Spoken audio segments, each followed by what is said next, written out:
Hi friends, இன்றைக்கி என்ன video பார்க்கணும்னா மத்தியானம் மினி விலாக் தான் பார்க்க போகிறோம். இன்றைக்கி மத்தியானம் மீன் குழம்பு வச்சுட்டு மீன் வறுவல் செஞ்சுருக்கிறேன். அதுக்கு தேவையான பொருட்கள் பார்த்துக்கலாம்.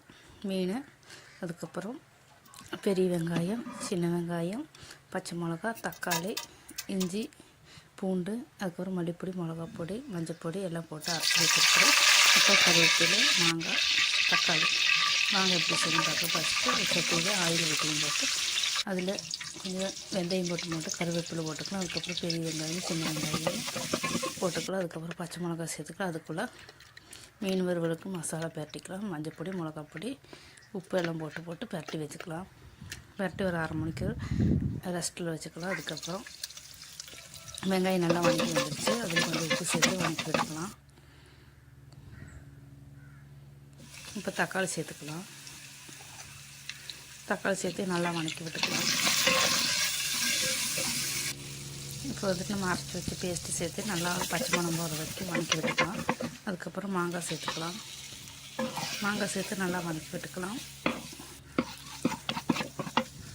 இப்போ எண்ணெயெல்லாம் நல்லா பிரிஞ்சு வந்துடுச்சு. இப்போ வந்துட்டு புளி தண்ணி சேர்த்துக்கலாம். புளி சேர்த்து நல்லா கொதிக்கட்டும். இப்போ மூடி போட்டு மூடி வச்சுக்கலாம்.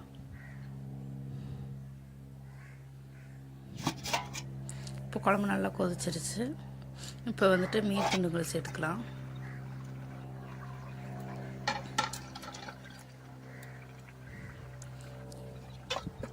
இப்போ நல்லா இலக்கி விட்டு போட்டு ஒரு மூடி போட்டு மூடி வச்சுக்கலாம். மீன் நல்லா வேகட்டும்.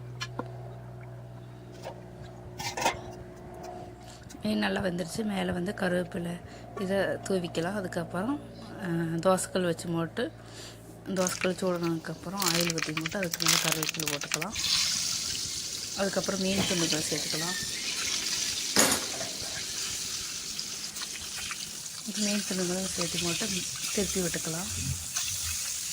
இப்போ 2 சைடும் நல்லா திருப்பி விட்டுக்கலாம். இப்போ மீன் நல்லா வறுவல் ஆயிடுச்சு. அதை எடுத்துகிட்டு பாத்திரத்தில் வச்சுக்கலாம். இப்போ பாக்கி இருக்கிற மீனையும் போட்டு வறுத்தெடுத்துக்கலாம். இன்றைக்கி மத்தியானத்துக்கு வந்து போட்டு சோறு, அதுக்கப்புறம் மீன் குழம்பு, அதுக்கப்புறம் மீன் வறுவல், அதுக்கப்புறம் கோவக்காய் ஃப்ரை இதில் வச்சு மத்தியானம் சாப்பிட்டாச்சு. இந்த வீடியோ பிடிச்சா லைக் பண்ணுங்கள், ஷேர் பண்ணுங்கள், சப்ஸ்கிரைப் பண்ணுங்கள்.